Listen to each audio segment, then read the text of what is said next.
3 নম্বর সূরার 144 নম্বর আয়াত, 33 নম্বর সূরা সূরা আল আহজাব 40 নম্বর আয়াত, 47 নম্বর সূরা মুহাম্মদ 2 নম্বর আয়াত, 48 নম্বর সূরা আল ফাতির 29 নম্বর আয়াত। এই 4 জায়গায় মুহাম্মদ শব্দ এসেছে, 4 জায়গায় নবী বা রাসূলের সাথে সংশ্লিষ্ট শব্দ আছে। সুবহানাল্লাহ। মা কানা মুহাম্মাদুন আবা আহাদিম মির রিজালিকুম ওয়ালাকির রাসূলুল্লাহি ওয়া খাতামান নাবিয়্যিন। দেখেন, মা কানা মুহাম্মাদুন, মুহাম্মদ সাল্লাল্লাহু আলাইহি ওয়াসাল্লামের নাম এসেছে, আবার রাসূলও এসেছে, আবার খাতামুন নাবিয়্যিন এসেছে। সুবহানাল্লাহ। ওমা মুহাম্মাদুন ইল্লা রাসূলুন কদ খালাত মিন ক্বাবলিহির রাসূল।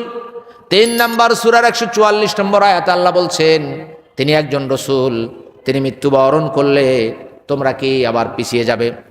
48 নম্বর সূরা আল ফাতহের 29 নম্বর আয়াত আল্লাহ বলেন মুহাম্মাদুর রাসূলুল্লাহ, মুহাম্মদ আল্লাহর রাসূল। 47 নম্বর সূরা মুহাম্মাদের 2 নম্বর আয়াত আল্লাহ বলেন ওয়াল্লাযীনা আমানু ওয়া আমিলুস সালিহাতি ওয়া আমানু বিমা নুজ্জিলা আলা মুহাম্মাদিন ওয়া হুয়াল হাক্কু মির রাব্বিহিম। আর এই নবী মুহাম্মাদের উপর যা অবতীর্ণ হয়েছে, যে তার উপর ঈমান আনবে, আল্লাহ তার অবস্থা পরিবর্তন করে দিবেন, তাকে ক্ষমা করে দিবেন। সুবহানাল্লাহ।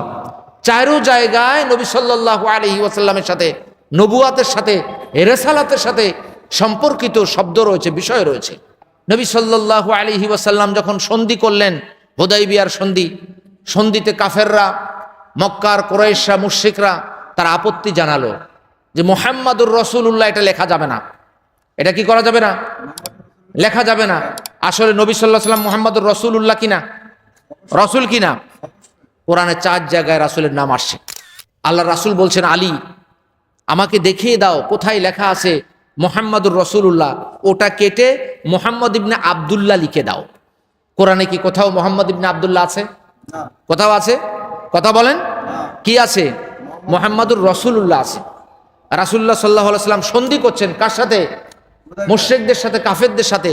সন্ধিতে তিনি বলছেন, আলী যেখানে মুহাম্মাদুর রাসূলুল্লাহ আছে ওটা কেটে দিয়ে মুহাম্মদ ইবনে আব্দুল্লাহ লেখো।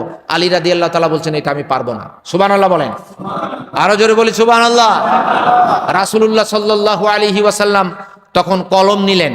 কোন কোন বর্ণনা আসছে যে এটা তার মুজিজা স্বরূপ, তিনি যদিও পড়তে পারতেন না, লিখতে পারতেন না, ওই জায়গায় তিনি কেটে দিলেন এবং মুহাম্মদ ইবনে আব্দুল্লাহ লিখে দিলেন। সুবহানাল্লাহ। তাহলে রাসূলুল্লাহ মুহাম্মাদুর রাসূলুল্লাহ হওয়া সত্ত্বেও সন্ধিতে তিনি কি করেছেন? ছাড় দিয়েছেন। এই জন্য আপনাকে আমাকেও ছাড় দিতে হবে। আমি জানি যে গণতন্ত্র হারাম, কিন্তু বৃহৎ স্বার্থে আমি এখন গণতান্ত্রিক প্রক্রিয়াতেই ভোট দিতে হবে। কারণ আমি ইসলাম গ্রহণের, ক্ষমতা গ্রহণের কয়টি প্রক্রিয়া বলেছি? 3টি প্রক্রিয়ার মধ্যে এই গণতান্ত্রিক প্রক্রিয়াটা সহজ। আর একটা যুদ্ধ, আর একটা বিপ্লব, এই 2টা মানুষের জীবনের হানি অনেক ঘটাবে, অনেক মৃত্যুর আশঙ্কা রয়েছে। এই কারণে এটার বাইরে এটা আসতে হবে।